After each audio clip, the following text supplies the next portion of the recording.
तो हाड़ौती शैली में अपन ने क्या दो शैलियां पढ़ी थी। कौन सी शैली? एक थी कोटा शैली, एक थी बूंदी कोटा शैली।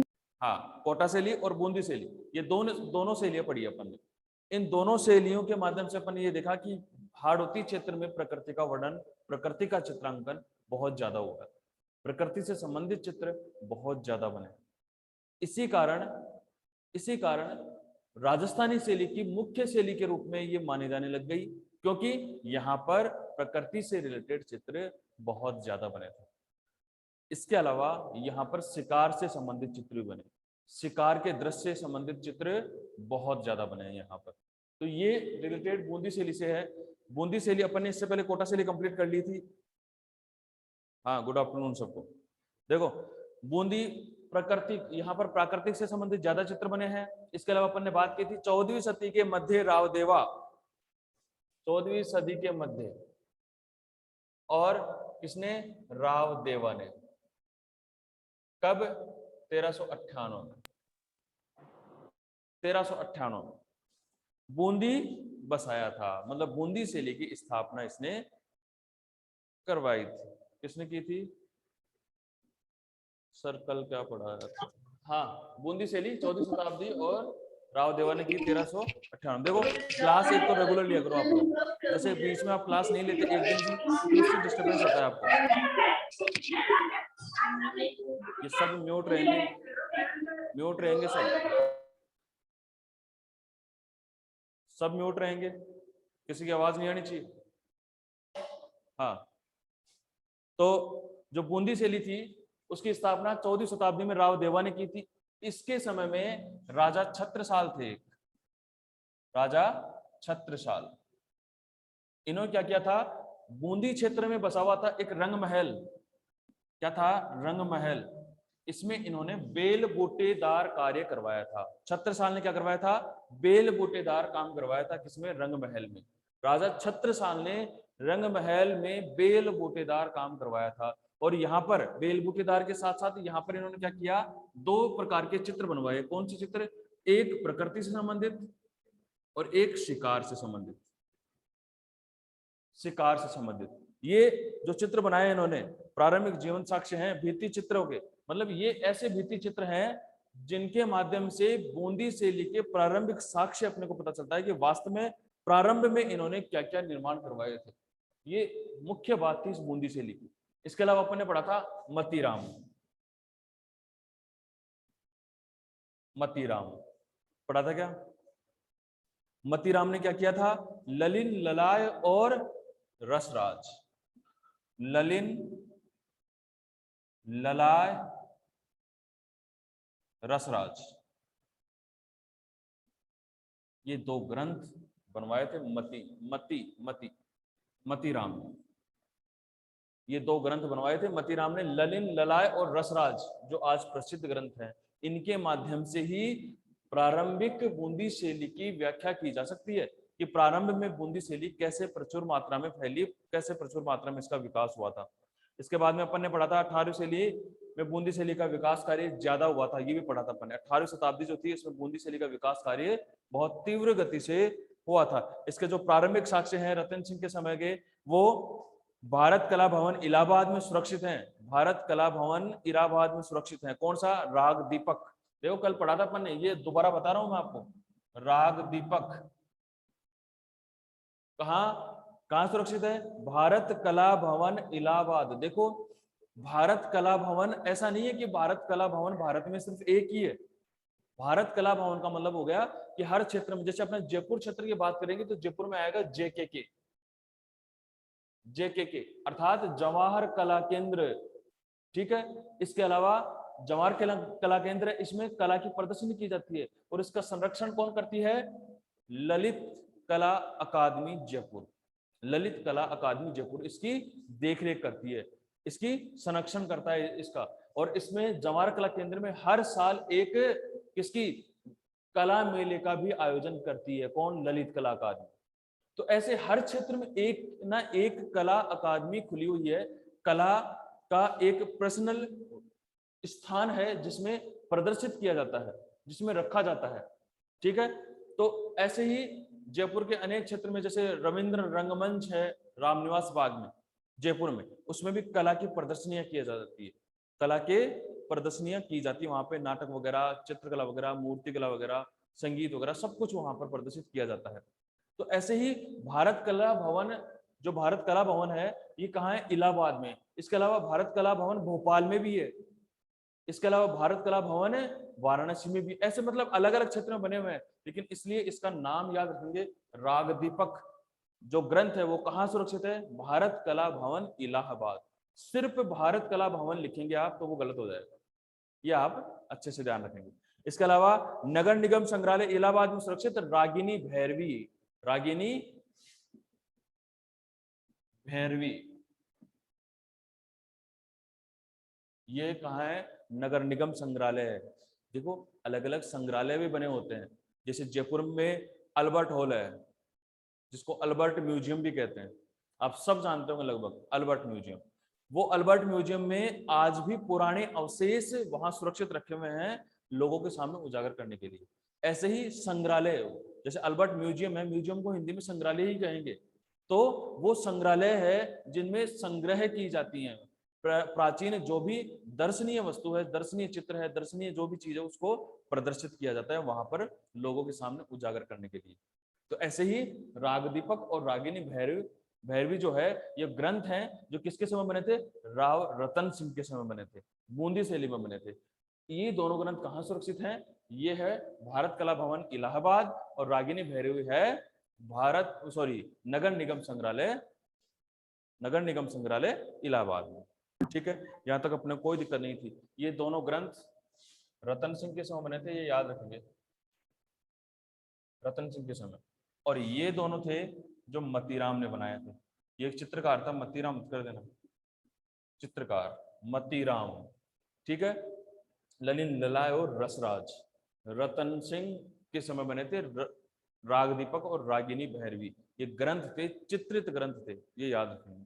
इसके बाद में अपन ने इसके बारे में पढ़ा था कि इसके प्रमुख विषय में क्या पढ़ा था? बूंदी शैली में रागमाला, नायक नायिका भेद। देखो अपन ने विषय के रूप में सारे इसके पढ़े थे। तो विषय में क्या था कि अलग अलग विषयों से संबंधित चित्र बनते हैं, वही विषय कहलाते हैं। जैसे ऐसे चित्र जिनके रूप अलग अलग थे, मतलब अलग अलग विषयों पर आधारित चित्रों का निर्माण किया गया, जैसे रागमाला, रागमाला, रागमाला क्या होती है? रागमाला होती है संगीत के ऊपर आधारित चित्रित ग्रंथ। रागमाला संगीत के ऊपर आधारित एक चित्रित ग्रंथ है। फिर आता है नायक नायिका भेद, नायिका भेद। नायक नायिका भेद क्या होता है? कृष्ण और राधा के ऊपर बने हुए चित्र। 12 मासा, फिर आता है 12 मासा, 12 महीनों का वर्णन या चित्रांकन, 12 महीनों का चित्रांकन। फिर आता है षड ऋतु वर्णन, षड ऋतु वर्णन, 6 ऋतुओं का वर्णन किया गया है चित्र के माध्यम से, 6 ऋतुओं का वर्णन किया गया है। इसके अलावा रात्रि शिकार, रात्रिकालीन शिकार दृश्य, शिकार के दृश्य, वो भी रात्रि के, रात्रि शिकार दृश्य याद रखेंगे। रात्रिकालीन शिकार दृश्य जो होते हैं वो बनाए गए हैं, रात्रिकालीन, रात्रिकालीन शिकार दृश्य ये यहां पर बने हैं। इसके अलावा उत्सव, उत्सव और सभी है चित्र,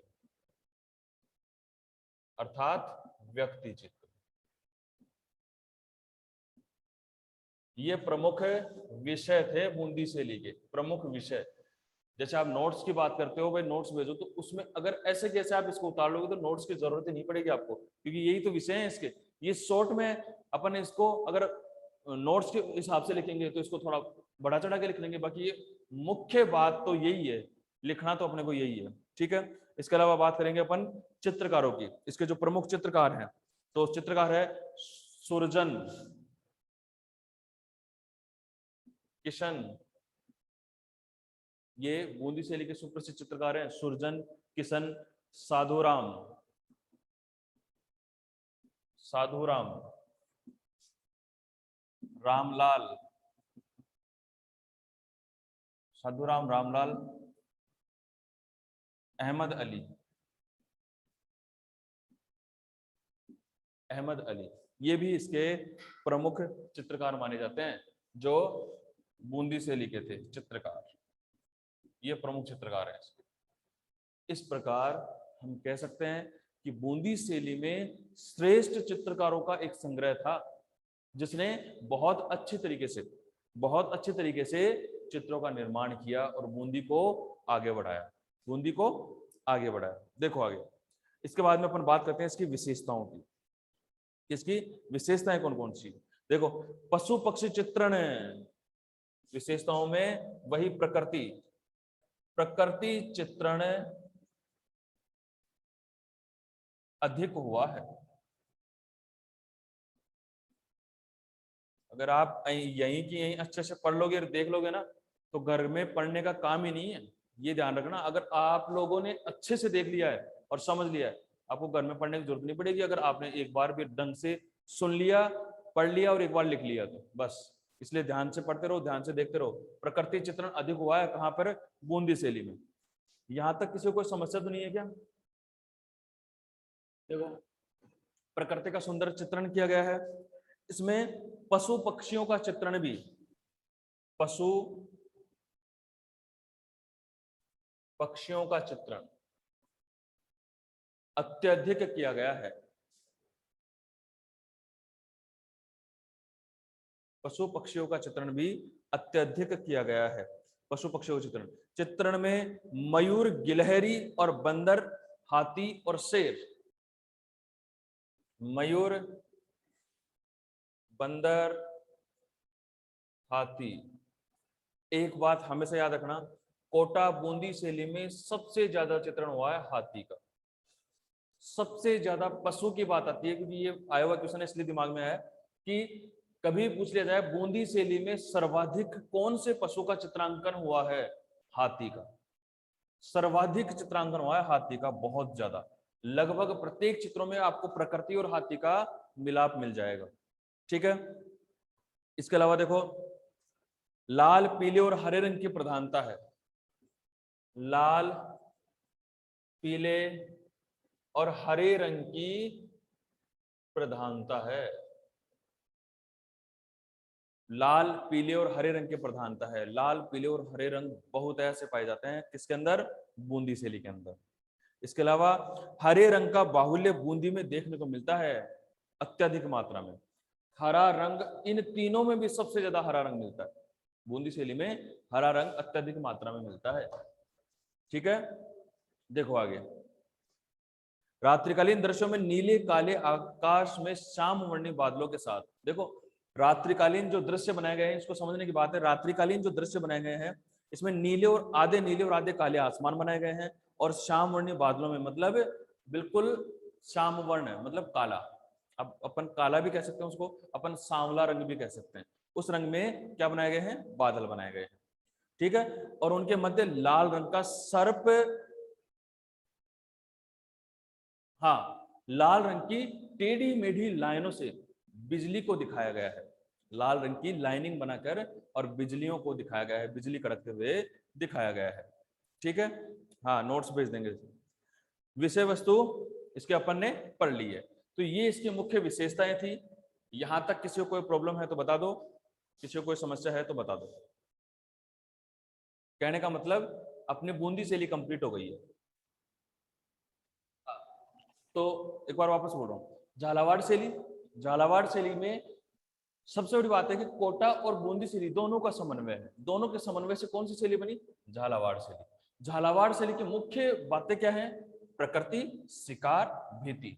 अर्थात झालावाड़ शैली के अंदर प्रकृति से संबंधित चित्रों का अधिक प्रयोग हुआ है। अपन ने कोटा बूंदी में पढ़ा, यहाँ पर प्रकृति, शिकार, भीति चित्र सब कुछ बने हुए हैं। कुछ अलग चित्र है बूंदी से, इसीलिए कोटा शैली नाम पड़ा था। कुछ अलग चित्र है बूंदी शैली से, क्योंकि बूंदी शैली के प्रारंभिक साक्ष्यों के आधार पर अपने को पता चला कि बूंदी है। लेकिन इसके कुछ ग्रंथ अपन ने पढ़ा कि टी.जी. गेयर ले गए थे कहाँ? लंदन में। तो वहां से अपने को पता चला कि हाँ, ये बूंदी से कुछ अलग चित्र है। उसकी खोजबीन की गई तो पता चला कि यहाँ एक कोटा शैली और है। इस हिसाब से दोनों अस्तित्व में आई। तो इसका मतलब दोनों में भिन्नता तो है इनमें। सर मैंने 2 दिन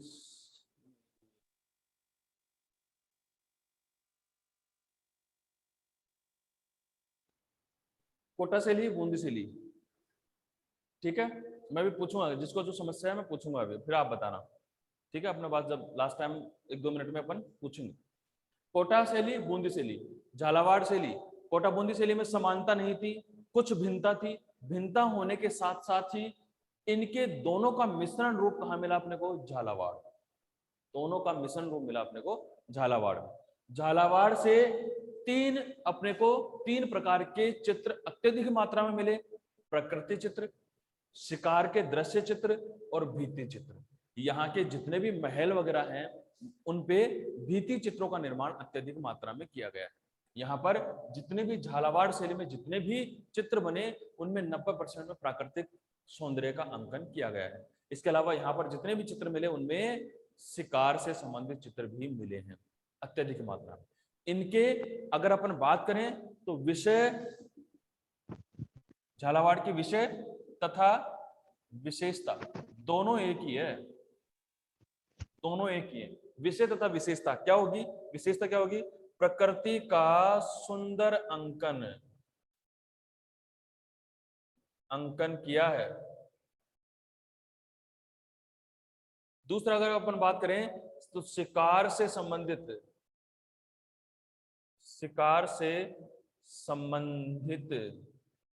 चित्र अधिक बने हैं।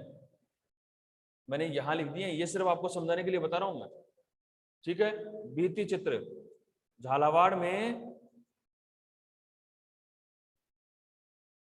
भित्ति चित्रों की अधिकता है। ये देखो, अगर अपन विशेषताओं के तौर पे लिखेंगे तो ऐसे लाइन टू लाइन लिख देंगे।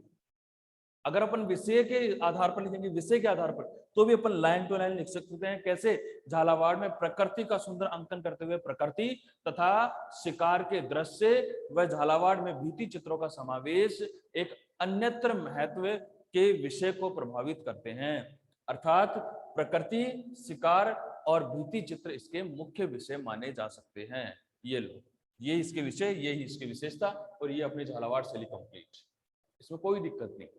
इसमें एक चित्रकार प्रसिद्ध था यहाँ का, कालूराम, ठीक है। इसका पिता का नाम था मांगूराम।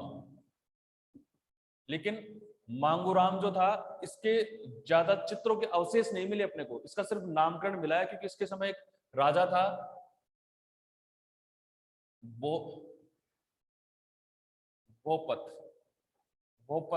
राव भोपत, ऐसे कुछ राजा था, राव भोपत नाम करके ऐसे कुछ राजा था, राव भोपत, ठीक है। तो देखो ये भोपतपाल है, ये और भी कहीं था। भोपतपाल शायद दक्षिण शैली में वगैरह में था। कंफ्यूज होने की बात नहीं है, अपने को इसको याद नहीं करना है, सिर्फ आपको समझाने के लिए बताया मैंने कि एक भोपतपाल था, उसके समय इसका एक ग्रंथ प्राप्त हुआ था जो अपने से रिलेटेड नहीं था, वो चित्रकला से रिलेटेड नहीं था, वो लिखित ग्रंथ था। उसमें लिखा हुआ था कहीं कि वो अपने संरक्षण में एक चित्रकार मांगूराम को भी रखता था। वो एक संरक्षण में एक चित्रकार मांगूराम को रखता था। बस इतना ही जिक्र है इसका, और कुछ भी नहीं था। इसलिए यहां से यहां तक ये तो बिल्कुल मिट गया, क्योंकि अपने को इससे कोई लेना देना नहीं है। मांगूराम था, बस ये ध्यान रखना है। इसके अलावा कालूराम के 5-6 चित्र मिले हैं अपने को, झालावाड़ से 5-6 चित्र मिले हैं कालूराम के, लेकिन वो जर्जर अवस्था में, उसकी पहचान नहीं हो सकती अपने को कि वो चित्र है किस चीज की। इसलिए बस ये ध्यान रखना है, कालूराम यहाँ का चित्रकार था, ठीक है। वैसे चित्रकार के बारे में ज्यादा नहीं, झालावाड़ शैली के बारे में ज्यादा पूछा नहीं जाता, सिर्फ इतना पूछा जाता है कोटा और बूंदी शैली की संगम शैली कौन सी शैली कहलाती है। कोटा तथा बूंदी शैली की संगम शैली या मिश्रित शैली कौन सी शैली कहलाती है? झालावाड़ शैली। बस ऐसा ही क्वेश्चन आ सकता है, आएगा तो, नहीं तो नहीं आएगा। तो ये झालावाड़ शैली अपने कंप्लीट हो चुकी है। किसी को कोई समस्या है तो बोलो। देखो अपनी पुस्तक 12वीं क्लास की पुस्तक में ध्यान से समझना इस बात को, 12th की किताब में ढूंढाड़ शैली का उपशैली के रूप में ये सब बता रखा है कि ढूंढाड़ की उपशैली थी जयपुर, हरियाणा, शेखावाटी।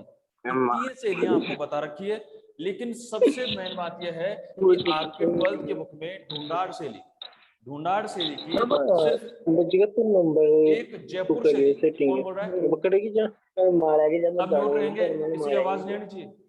घर जाने दूंगा फोन दूसरा ही चालू सब कर म्यूट रहेंगे। कौन कर रहा है?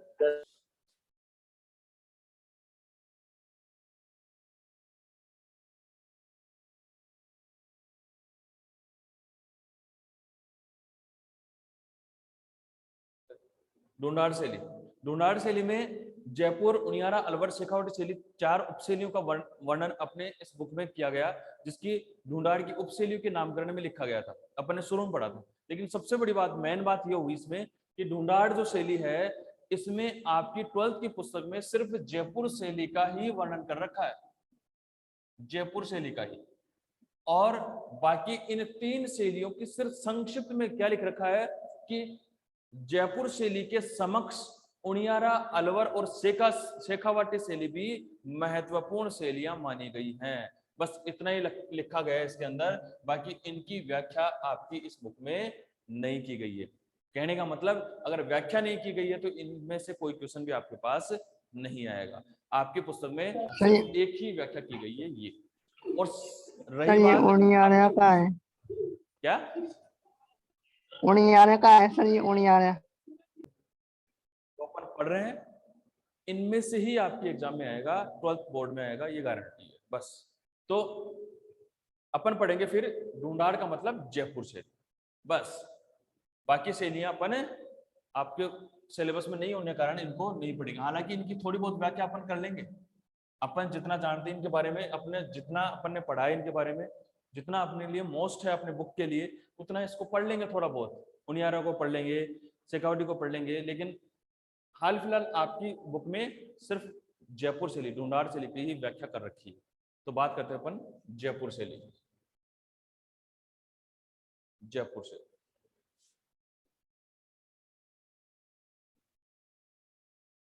देखो,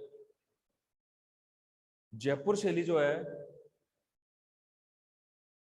जयपुर शैली जो है, ये देश विदेश में अपने नगर विन्यास के लिए जानी जाती है। आपको भी पता होगा कि अभी हाल ही में यूनेस्को ने अपने जयपुर की 4 दीवारी को, अर्थात सिटी को, विश्व धरोहर में शामिल किया है। विश्व धरोहर अर्थात विश्व में देखने लायक और विश्व की संपत्ति के रूप में, भाई विश्व में देखने लायक है ये जगह, ऐसा यूनेस्को ने 4 दीवारी को अर्थात सिटी को क्या किया है, विश्व धरोहर में शामिल किया है, जयपुर की 4 दीवारी को। तो इस हिसाब से जयपुर की नगर विन्यास और वास्तु सौंदर्य एवं चित्रकला, नगर विन्यास, नगर वास्तु और चित्र, ये जयपुर शैली में अत्यधिक प्रिय हैं और लोग इनके प्रति उजागर भी रहते हैं। इनको देखने के लिए दूर दूर से पर्यटक भी आते हैं। देखो, महाराजा सवाई सिंह ने, सवाई जय सिंह, महाराजा सवाई जय सिंह, महाराजा सवाई जय सिंह ने जयपुर की स्थापना की थी। महाराजा सवाई जय सिंह ने जयपुर की स्थापना की थी।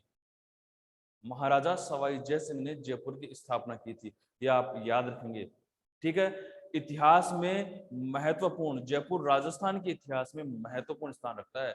मतलब राजस्थान का जितना भी इतिहास है, हिस्ट्री है राजस्थान के इतिहास में, वो जयपुर, राजस्थान में जयपुर एक महत्वपूर्ण स्थान रखता है, क्योंकि इसकी भागीदारी, जयपुर की भागीदारी पूरे राजस्थान के इतिहास में बहुत मुख्य रही है, ठीक है। इस हिसाब से कछवाहा वंश रियासत आमेर, देखो पहले जब इसकी स्थापना हुई थी तो आमेर रियासत की स्थापना हुई थी और उसी में आमेर किला बनाया गया था, आमेर का किला, क्योंकि आमेर रियासत थी और आमेर के ही नाम से इसको प्रचलित में रखा था। लेकिन धीरे धीरे इसको आमेर से जयपुर में स्थानांतरित किया गया उत्तरकाल में आमेर से जयपुर में स्थानांतरित किया गया और उसको जयपुर शैली के नाम से अपन पढ़ रहे हैं, जयपुर शैली के नाम से अपन इसको जानते हैं। देखो, आमेर के पास प्राप्त भित्ति चित्र इस शैली को उदाहरण है। आमेर में अपन ने पढ़ा है, आमेर का किला आप लोगों ने लगभग सबने देखा होगा। आमेर के किले में अगर अपन देखें तो बात करें, भित्ति चित्रों का इतना अच्छा समावेश है कि राजस्थान में अन्यत्र कहीं नहीं है, इतने अच्छे भित्ति चित्रों का निर्माण किया गया है। इसका सबसे बड़ी बात क्या हो गई, क्योंकि यहाँ पर मुगलों से संबंध बहुत अच्छे थे, क्योंकि एक तो मुगलों की अधीनता स्वीकार कर ली थी, ठीक है, एक तो मुगलों की अधीनता स्वीकार कर ली थी जयपुर नरेश ने, और दूसरी जयपुर के और अकबर के वैवाहिक संबंध, ठीक है, जोधा और अकबर के, तो वो वैवाहिक संबंध के कारण भी यहाँ पर पूर्णतः मुगल शैली का प्रभाव था, पूर्णतः यहाँ पर मुगल शैली का प्रभाव था। और उस मुगल शैली के प्रभाव के कारण यहाँ पर औसतन सभी चित्रों में लगभग मुगल कालीन चित्रों का मिश्रण देखने को मिलता है, मुगल कालीन चित्रों का मिश्रण देखने को मिलता है लगभग सभी चित्रों में। तो इस प्रकार यहाँ पर मुगल शैली और राजस्थानी शैली का मिश्रण प्रारूप कहाँ पर चित्रित है, आमेर में। याद रखेंगे, इस हिसाब से मुगल और राजस्थानी शैली का मिश्रण प्रारूप कहाँ चित्रित है, आमेर शैली में, या आमेर जयपुर शैली में, या फिर आमेर के भित्ति चित्रों में इसका मिश्रित प्रभाव है, मिश्रित रूपांतरित किया गया है, मिश्रित प्रभाव है, ठीक है। इस हिसाब से देखो, जो जयपुर शैली है, अकबर ने जो प्रमुख रूप से चित्रकारों को प्रमुख रूप से मान्यता दी उसने, और उसने कहा कि जिसको चित्र बनाना नहीं आता, भाई जिसको चित्र बनाना नहीं आता चित्रकार कहलाता है, वो चित्रकार व्यर्थ है। अर्थात जैसे कोई चित्रकार कहलाता है और उसको चित्र बनाना नहीं आता है, वो व्यर्थ है, ठीक है, क्योंकि उसको उसका पेशा जो काम है वो तो आना ही चाहिए, जो उसको काम होता है वो आना ही चाहिए, ये अकबर का मानना था। इसी हिसाब से अकबर ने यहाँ पर जयपुर में भारमल की छतरियां, देखो राज्य में भारमल की छतरियां आपने पढ़ी होगी कई बार कि भारमल की छतरियां जो है, बैराट के बाग, भारमल की छतरियां, मोजमाबाद की छतरियां, ये अपन पूरी डिटेल में लिखेंगे अभी। तो इन सभी का प्रारूप अपने आमेर शैली में देखने को मिला। यहाँ पर रज्मनामा मतलब महाभारत से संबंधित भी चित्र बने आमेर में। आमेर के किले में बहुत से ऐसे भित्ति चित्र हैं जो मुगलों और राजपूतों के जो समन्वय था उसको यहाँ पर चित्रित किया गया है। मुगलों का और राजपूतों का जो समन्वय था उसको यहाँ पर चित्रित किया गया है। कहाँ पर? ढूंढाड़ शैली में। तो ढूंढाड़ शैली में देखो यहाँ पर क्या हुआ, यहाँ पर कृष्ण लीला, जो कृष्ण थे, कृष्ण लीला से संबंधित यहाँ क्या था, जो ये शैली थी इसका प्रचुर मात्रा में विकास तो हुआ था, प्रचुर मात्रा में इसका विकास तो हुआ था, लेकिन यहाँ पर भी मुगल शैली से संबंधित विकास था, लेकिन यहाँ पर भी कुछ प्रारूप राजस्थानी शैली के भी थे, कुछ प्रारूप राजस्थानी शैली से भी रिलेटेड थे, क्योंकि मुगलों से संबंध तो बाद में स्थापित हुए थे, इससे पहले तो राजपूत राजा राजस्थानी में ही थे, तो राजस्थान से संबंधित चित्र भी बने। वो कौन से थे? कृष्ण से संबंधित, कृष्ण नायक नायिका से संबंधित, 12 मासा से संबंधित आदि चित्रों का भी इसमें अच्छे से समावेश हुआ। कृष्ण से संबंधित, 12 मासा से संबंधित, नायक नायिका भेद से संबंधित आदि चित्रों का भी यहाँ पर निवारण हुआ था, मतलब निर्माण हुआ था। देखो जयसिंह, जयपुर शैली में विकास क्रम में दूसरा चरण मिर्जा राजा जयसिंह, मिर्जा राजा जयसिंह, ये तो जयसिंह थे, फिर दूसरा आता है मिर्जा राजा जयसिंह। मिर्जा राजा जयसिंह के समय में दूसरा चरण प्रभावित होता है। दूसरा चरण मतलब उस समय पहले से ज्यादा विकसित चित्रकारी हुई थी। अपने पास टाइम कम है इसलिए मैं आपको सिर्फ समझा रहा हूँ, कल अपन लाइन टू लाइन लिख के समझेंगे कि कौन से विषय कौन से प्रारूप, जैसे अपन सबको पढ़ते आ रहे हैं वैसे ही। तो यहाँ पर क्या था कि जैसे 1625 में प्रारंभ हुआ था मिर्जा राजा जयसिंह का समय, और जिसमें दरबारी चित्र, देखो मिर्जा राजा जयसिंह वास्तव में जयपुर का एक श्रेष्ठ राजा हुआ था। इसके समय आपने पढ़ा होगा, एक कवि था जिसका नाम था बिहारी, एक कवि था जिसका नाम था बिहारी, हिंदी में पढ़ा होगा आपने। तो बिहारी से संबंधित, बिहारी जैसा कलाकार, बिहारी जैसे काव्यकार कवि मिर्जा राजा जयसिंह के समय ही नवरत्नों में था, मिर्जा राजा जयसिंह के दरबार में ही काम करता था ये। तो उस समय वास्तव में वो चित्रकला और काव्य कला और वास्तुकला को बहुत प्रोत्साहन देते थे। कौन? मिर्जा राजा जयसिंह।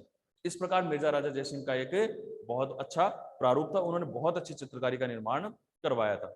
देखो यहाँ पर दरबारी चित्रों का भी समन्वय था।